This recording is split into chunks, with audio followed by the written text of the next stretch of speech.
चलिए तो एग्जाम की तरफ एक कदम और बढ़ाते हैं, है ना। पार्ट 10 की शुरुआत करते हैं। पार्ट का नाम क्या है? व्रत।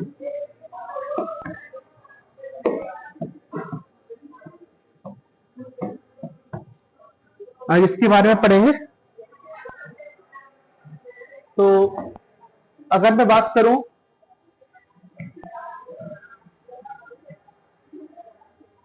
इससे भली भांति परिचित है। ये गोल गिरने वाली संरचना व्रत कहलाती है। इसको आप जो लड़कियां कंगन या चूड़ी पहनती हैं उससे रिलेट कर सकते हैं। बस इसकी मोटाई जो होती है वो नगण्य होती है। ये 2D इमेज है।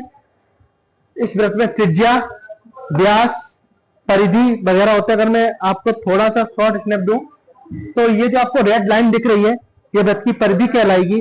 और जो परिधि है वो है क्या एक्चुअल में? बिंदुओं का समूह, कुछ ऐसा है। ठीक है। दूसरी बात, उसका एक केंद्र होगा और उस केंद्र से परिधि को मिलाएंगे तो केंद्र से परिधि को मिलाने वाली रेखा इसकी त्रिज्या कहलाती है। इसको हम आर मानते हैं, है ना। इसके बाद अगर इसी परिधि पर किन्हीं भी दो बिंदुओं को मिलाते हैं, चाहे हम छोटी दूरी के लिए मिलाएं या फिर बड़ी दूरी के लिए मिलाते हैं, इस व्रत के किन्हीं भी दो बिंदुओं को मिलाते हैं तो उन दोनों बिंदुओं को मिलाने वाली रेखा इसकी व्रत की जीवा कहलाती है। क्या कहलाती है? व्रत की जीवा। और यही जीवा जब कुछ ऐसा हो जाए कि जीवा तो रहे लेकिन ये केंद्र से होकर गुजर जाए, ये व्रत है, ये इसका केंद्र है और ये मैंने जीवा बनाई है। अगर मैं बात करूं, ठीक है, जीवा ही है अभी तक। जब तक मैं आपको डिफाइन नहीं कर रहा हूं आपकी नजर में ये जीवा ही है, क्योंकि ये व्रत के दो बिंदुओं को मिला रही है। लेकिन आप देखो यहाँ केंद्र था, केंद्र से भी होकर के गुजर गई है। तो ऐसी जीवा जो केंद्र से होकर के गुजर जाती है वह जीवा व्रत का व्यास बन जाती है, व्रत का व्यास कहलाती है। आपको देखने में नहीं लग रहा होगा कि यहां से ये केंद्र है। अगर बात करें तो यहां से यहां तक की एक दूरी है और यहां से यहां तक की एक दूरी है और केंद्र से परिधि के बीच की दूरी आपकी त्रिज्या कहलाती है।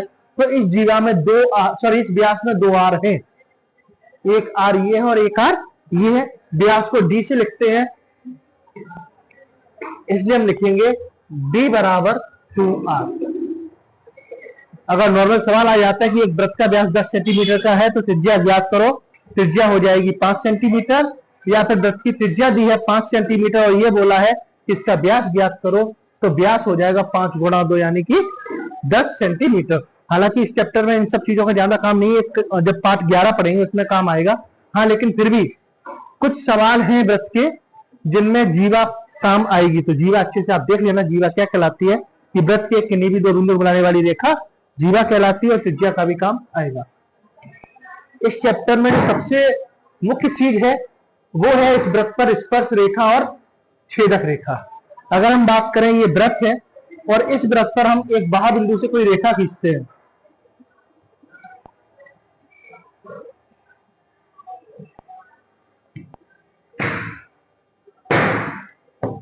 माना कि ये कोई बाह्य बिंदु है,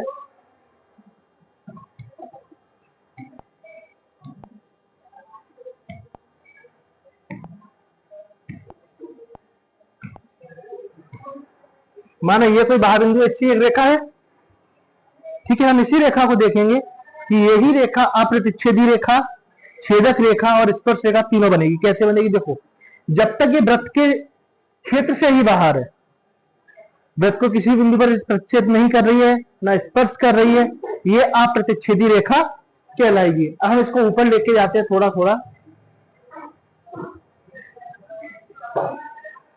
और जैसे ही हम यहां पे आए लगभग, आप ये मान के चलना कि ये सिर्फ और सिर्फ एक बिंदु पर प्रतिच्छेद कर रही है, स्पर्श कर रही है। ऐसी रेखा व्रत की स्पर्श रेखा कहलाती है। और इसको थोड़ा सा और ऊपर अगर लेके चलेंगे, जैसे हम थोड़ा सा ऊपर लेके गए, आप देख रहे हो कि ये व्रत को दो बिंदुओं पर प्रतिच्छेद कर रही है और जैसे ही ये दो बिंदुओं पर प्रतिच्छेद करेगी यही रेखा इसकी छेदक रेखा कहलाएगी। तो अभी हम स्पर्श रेखा कंसेप्ट समझ रहे हैं, हमने स्पर्श रेखा बना ली। आपको दिख रहा है बहुत माइनर पॉइंट पे ये व्रत को प्रतिच्छेद कर रही है। क्योंकि यहां बनाना पॉसिबल नहीं है, फिर भी आप ये मान के चलो अगर यही रेखा है और अगर इस जगह को मैं जूम करता हूं तो ये अगर स्पर्श रेखा तो ये कुछ ऐसे चल रही है और इस बिंदु को प्रतिच्छेद कर रही है और ये वृत्त की परिधि है। ठीक है, आपको यहां दिख रहा है एक बिंदु पर ये स्पर्श कर रही है। स्पर्श रेखा की परिभाषा बनती है यहां से कि वृत्त को एक बिंदु पर स्पर्श या प्रतिच्छेद करने वाली रेखा स्पर्श रेखा कहलाती है और जिस बिंदु पर ये स्पर्श कर रही है वह बिंदु स्पर्श बिंदु कहलाता है। क्या कहलाता है? स्पर्श। ये स्पर्श बिंदु हो गया, ये आपकी स्पर्श रेखा हो गई। कहां प्रतिच्छेद कर रही है? यहां कर रही है। ये आपका वृत्त और ये वृत्त का केंद्र है। कोई दिक्कत यहां पे? ठीक है।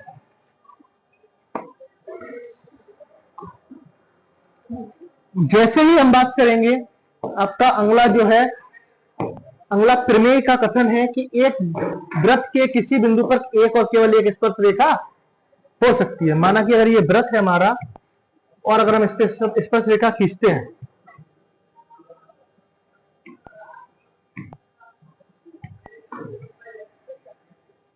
हमने स्पर्श रेखा खींची है,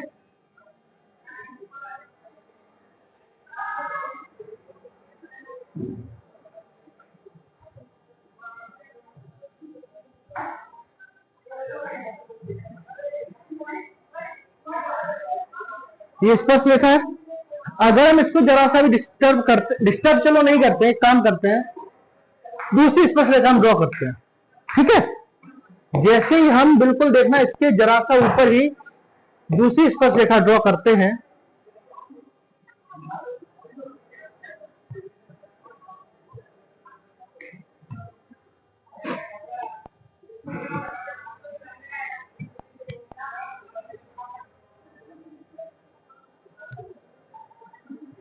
ये रही,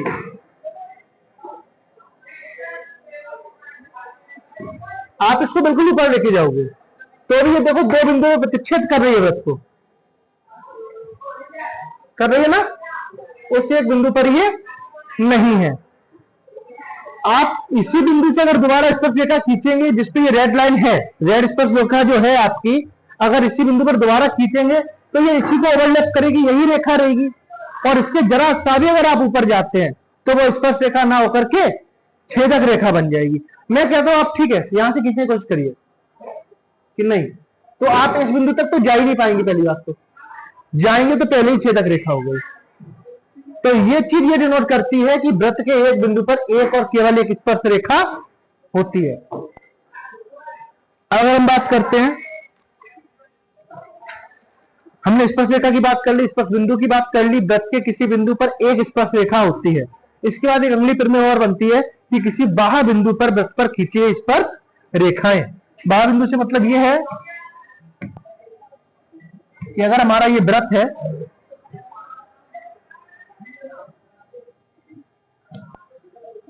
इस पर हम एक स्पर्श रेखा ड्रॉ करते हैं,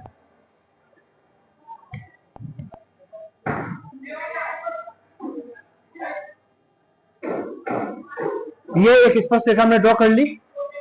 अब हम इसी बिंदु से लगभग मानते हुए वो अगर मैं इसी बिंदु पे जैसे पॉइंट करूंगा तो इसी के ऊपर रेखा आएगी। इसमें थोड़ा सा अलग ले रहा हूं लेकिन आप ये मान के चलिएगा ये इसी बिंदु से गुजर रही है, वैसे थोड़ा बड़ा किया देता है। ठीक है, अब हम अगर इस बिंदु से दूसरी स्पर्श रेखा खींचते हैं,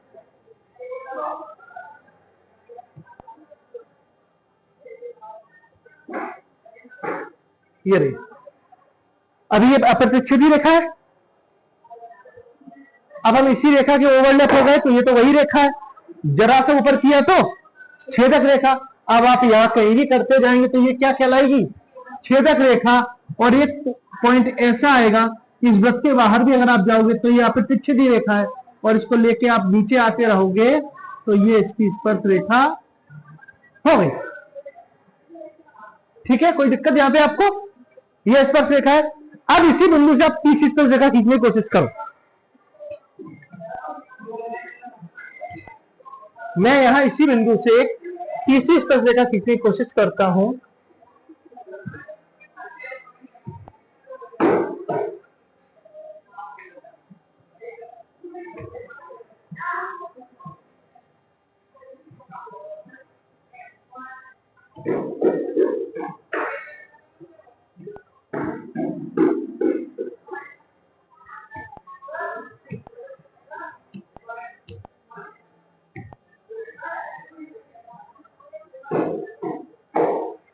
जो कि ये, अगर हम यहां आते हैं तो ये इसी को ओवरलैप कर रही है, जरा सा ऊपर जाते छेदक रेखा बन जाएगी, ये सारी स्थितियों में छेदक रेखा रहेगी। अभी तक छेदक रेखा वहां इसी रेखा को ओवरलैप कर गई तो दूसरी रेखा तो है ही नहीं है, और ऊपर गए तो अप्रतिच्छेदी रेखा, यानी कि आप इस वृत्त पर कहीं भी कोशिश करना, इस बिंदु पर आप तीसरी स्पर्श रेखा ड्रॉ कर ही नहीं सकते, या तो वो इसी रेखा के ऊपर रहेगी या फिर इसी रेखा के ऊपर रहेगी। आपको समझ में आ रहा होगा? तो यानी कि आप वृत्त के एक बिंदु से सिर्फ और सिर्फ कितनी स्पर्श रेखाएं खींच सकते हैं? 2 स्पर्श रेखाएं, इससे ज्यादा स्पर्श रेखाएं आप नहीं खींच सकते। क्योंकि स्पर्श रेखाएं मैंने यहां बना रखी है, एक काम और करते हैं, हम यहाँ पे स्पर्श बिंदु और एक त्रिज्या पर लंब वाली त्रिमे का कथन यहाँ देख लेते हैं। कि अगर मैं बात करूंगा यहाँ पे ये कहीं वृत्त का केंद्र है, इस केंद्र से अगर आप इस केंद्र से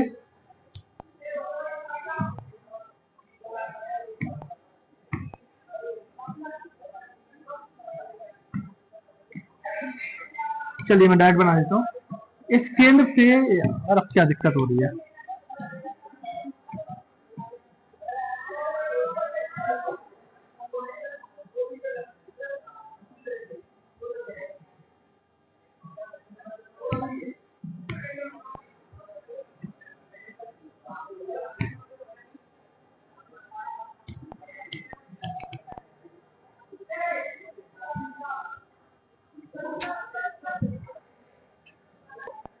ये वृत्त का केंद्र है और इस केंद्र से हम एक रेखा इस स्पर्श बिंदु पर डालते हैं।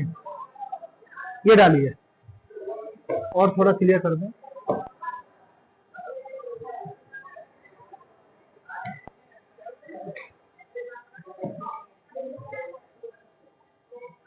ठीक है, दिख रहा है आपको? केंद्र से हमने क्या मिला दिया? आपका स्पर्श बिंदु। तो आपको यहां दिख भी रहा होगा ये कोण कितने डिग्री का बनेगा? 90 डिग्री का। यानी कि अगर स्पर्श रेखा के स्पर्श बिंदु को केंद्र से मिला दिया जाए तो वो कोण कितने डिग्री का बनेगा? 90 डिग्री का। यहां पे आपकी त्रिमे का कथन आता है कि वृत्त की स्पर्श रेखा त्रिज्या पर लंब होती है, या वृत्त की स्पर्श रेखा और त्रिज्या का संबंध होता है कि वृत्त की स्पर्श रेखा स्पर्श बिंदु पर या स्पर्श बिंदु पर आने वाली त्रिज्या पर लंब होती है। सवालों में हमें इसका काम आएगा। इसके बाद अब बात स्पर्श रेखा, हाँ स्पर्श रेखा की एक प्रॉपर्टी और,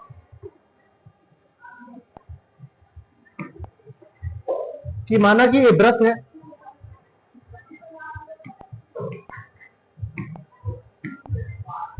और ये वृत्त की जीवा है।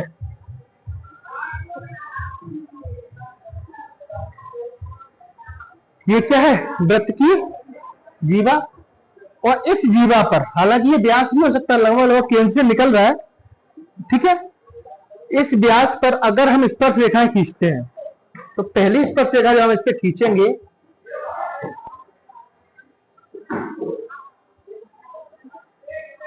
एक इधर खींची हमने और एक, 2 स्पर्श रेखा खींच दी, हम इसको कहां पे लेके आते हैं? इसी जीवा पर।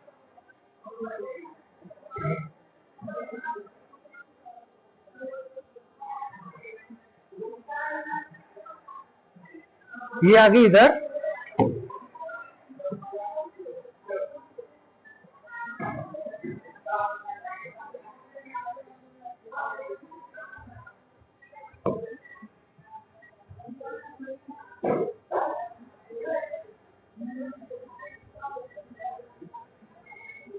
ठीक है।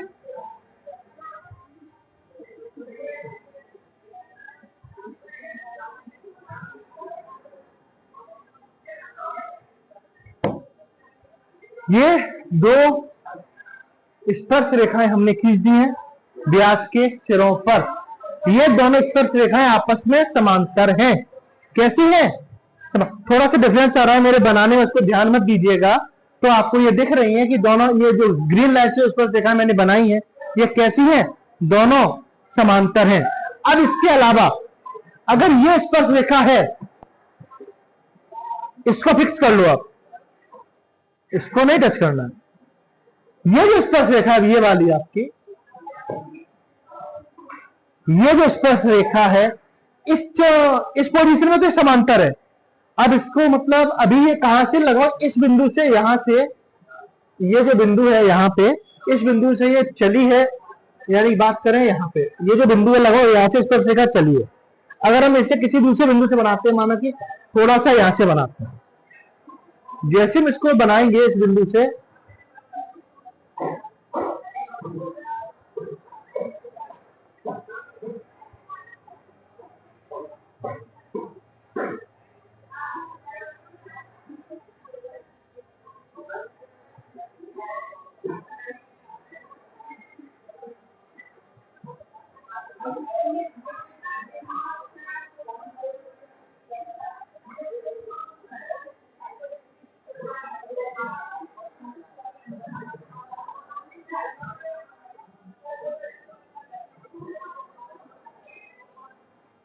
अगर मैं बात करूंगा, जरा सा भी मैंने इसको हिलाया, थोड़ा सा भी, आप देख रहे हो पहले ये रेखा जो थी वो कुछ इस बिंदु पर काट रही थी, व्यास के सिरे पर।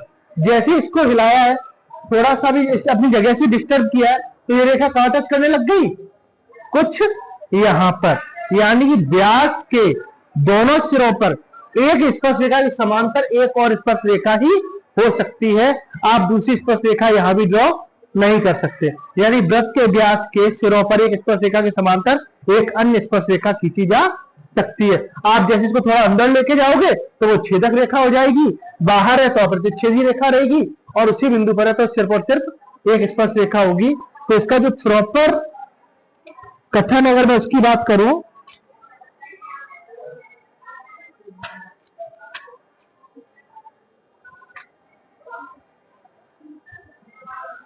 चलिए हमें मिलेगा तो आपको प्रॉपर बता देंगे। अभी हम एक चीज यहां पे और छोड़ गए, ये कि इस बिंदु से हमने स्पर्श रेखा डाली थी, कितनी स्पर्श रेखा जा रही थी, 2। आपको ये तो बात होती है तीसरी नहीं कर सकते, लेकिन यहां एक प्रॉपर्टी और है कि इस स्पर्श रेखा अगर यहां इसको ए माने, इसको बी माने और इसको सी माने, तो ए से बी तक की दूरी, ए से बी तक की दूरी ए से सी तक की दूरी के बराबर होगी। यहां क्या होगा, ए बी बराबर ए सी। अगर हम इस स्पर्श बिंदु कहीं और भी ले लें, देखने में आपको लगेगा, लेकिन वो दूरियां फिर भी कैसी होंगी, बराबर होंगी। देखो क्या मैं कहना चाह रहा हूं, अगर मैंने फिर से एक वृत्त ले लिया और अब स्पर्श, मैंने स्पर्श रेखा नीचे से ड्रॉ करते हैं,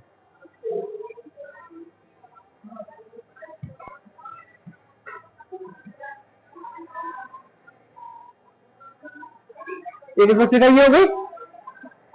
दूसरी स्पर्श रेखा हम लेते हैं,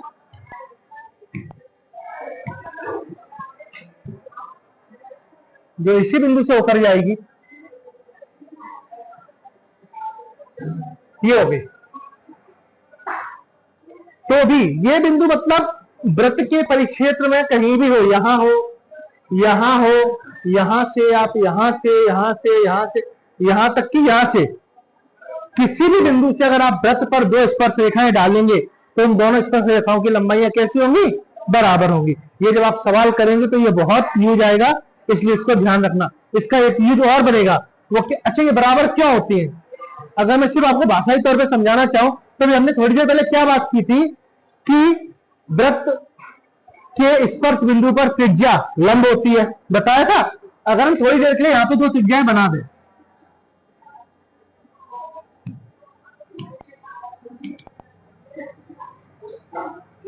माना कि ये केंद्र बिंदु है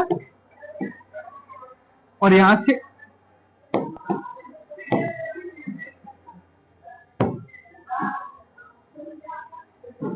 एक ये बनाई है हमने, है ना, और एक ये बना दी। थोड़ा डिस्टर्बेंस है लेकिन आप मानते हो रेखा कैसी है, सीधी है, ये लंब होगी।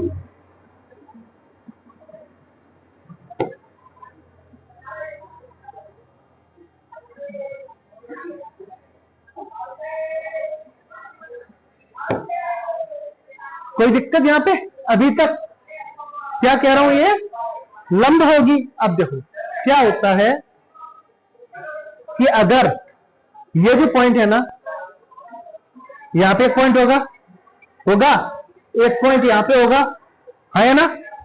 हम यहां से जीवा खींच देते हैं,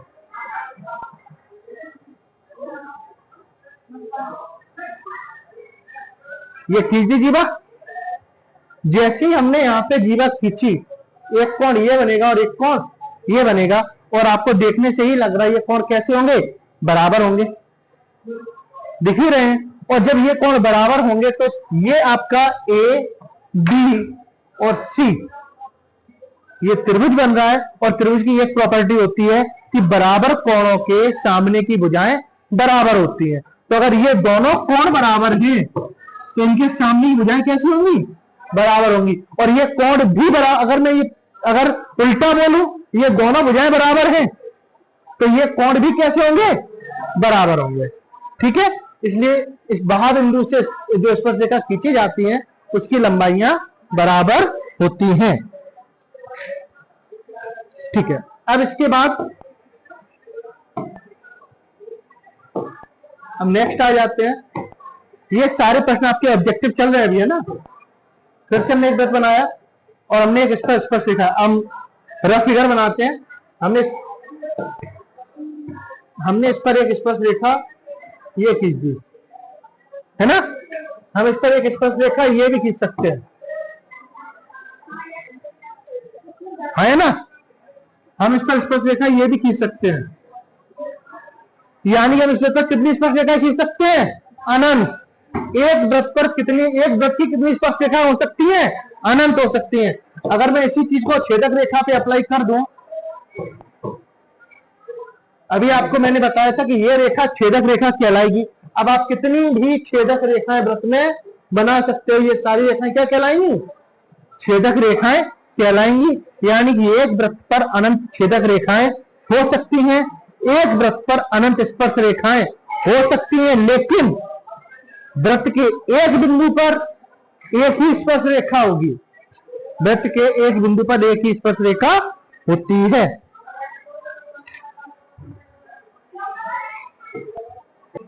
आपकी पुस्तक के कुछ सवाल हम कर लेते हैं। पहला सवाल है कि वृत्त की स्पर्श रेखा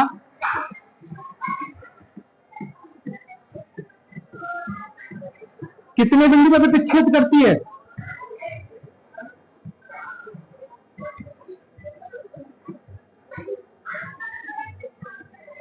कितने बिंदु पर प्रतिच्छेद करती है, एक बिंदु पर, और यह बिंदु स्पर्श बिंदु भी कहलाता है। दूसरा है वृत्त को दो बिंदु पर प्रतिच्छेद करने वाली, वृत्त को दो बिंदुओं पर प्रतिच्छेद करने वाली रेखा क्या कहलाती है, छेदक रेखा। अगला आपका सवाल है वृत्त की डॉट डॉट डॉट स्पर्श रेखाएं समानांतर हो सकती हैं। वृत्त की कितनी स्पर्श रेखा समानांतर हो सकती है, दो। वृत्त तथा उसकी स्पर्श रेखा को वैनिश बिंदु क्या कहते हैं, स्पर्श बिंदु। ये पिछले ईयर भी आया हुआ प्रश्न है, और ये प्रश्न ये कह रहा है कि 5 सेंटीमीटर त्रिज्या वाले एक वृत्त के बिंदु P पर स्पर्श रेखा PQ केंद्र O से जाने वाली रेखा से बिंदु Q पर इस प्रकार मिलती है कि OQ बराबर 12 सेंटीमीटर। जैसे लिखा है हम वैसे इसका चित्र बनाना शुरू करते हैं। तो सबसे पहले हम एक वृत्त बना लेते हैं।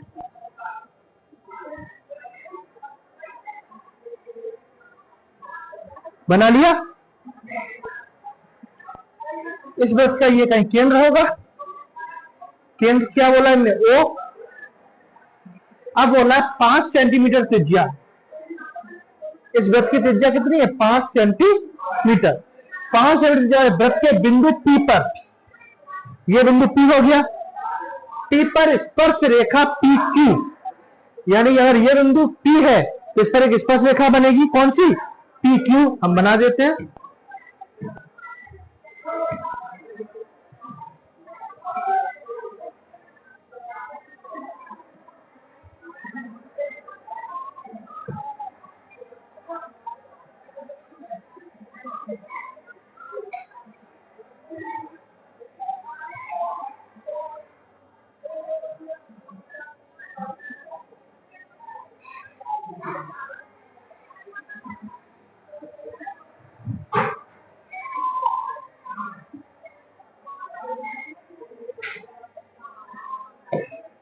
ये कौन सी स्पर्शरेखा बन गई? P Q. केंद्र ओ से जाने वाली रेखा से बिंदु क्यू पर इस प्रकार मिलती है कि ओ क्यू बराबर, ये हो गया ओ क्यू, कितना? 12 सेंटीमीटर। तब पी क्यू की लंबाई ज्ञात कीजिए। अब आप जब एक चीज देख पा रहे होंगे कि जैसे ही मैं इस वृत्त के केंद्र से स्पर्श बिंदु को मिलाऊंगा,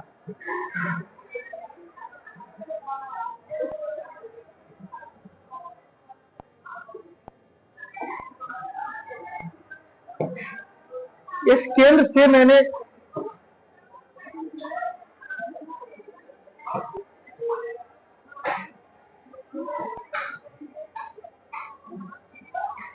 मिला दिया, मैंने स्पर्श बिंदु को, यहां 90 डिग्री कोण बनेगा। सहमत हैं आप लोग? इसके बाद अगर मैं बात करूं ओ से ये त्रिज्या, अगर इसको मैं थोड़ी देर के लिए वाई मान लू, ओ वाई कितनी है? 5 सेंटीमीटर। ओपी कितनी होगी? ओ और पी कितनी होगी? ये भी 5 होगी। ये क्या है? त्रिज्या ही है, इसलिए ओपी भी कितनी होगी? 5 सेंटीमीटर।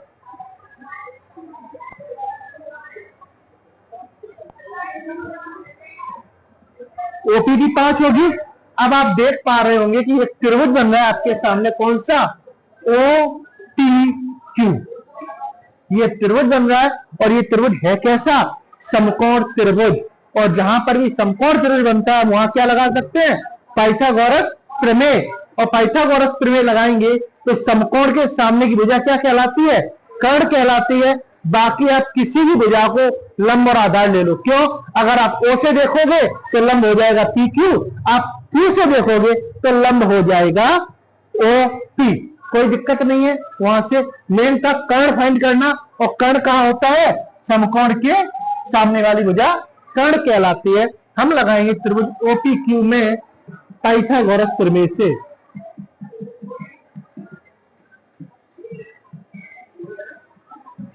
और जैसे हम पाइथागोरस प्रमेय लगाएंगे तो हम लिखेंगे कर्ण का वर्ग बराबर लंब का वर्ग प्लस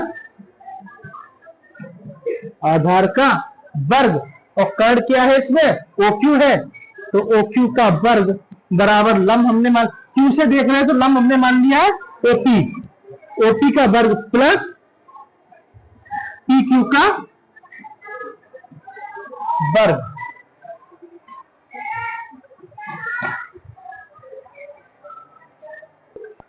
अब हम यहां पे मान रख देते हैं। OQ कितना है? OQ है आपका 12, तो 12 का वर्ग। OP कितना है? 5, और PQ का वर्ग हमको ज्ञात करना है। ये 144, ये 25, इसको अगर पक्षांतर करेंगे, जैसे पक्षांतर क्या हो जाएगा? 144 माइनस 25 बराबर PQ का वर्ग। इसका घटाव हो जाएगा 119 बराबर PQ का वर्ग। सही लिख लेते हैं, PQ का वर्ग बराबर 119, तो PQ बराबर हो जाएगा √119। या फिर वही बात कि इसमें प्लस और माइनस आएंगे, लेकिन बात दूरियों की हो रही है, दूरियां कभी ऋणात्मक नहीं होती, उसको हम छोड़ देंगे और आपका PQ की दूरी आ जाएगी √119। समझ में आया ये सवाल? ये सवाल को आप कर लेना, ये पेपर में आया हुआ सवाल है, इंपोर्टेंट भी है, तो आप इस सवाल को भी कर लेना और जितनी ये थ्योरी पढ़ाई है उसको एक बार आप लोग देख लेना। ठीक है? अगर अच्छा लगे तो और दोस्तों को भी भेज देना वीडियो, तो वो भी देख सके।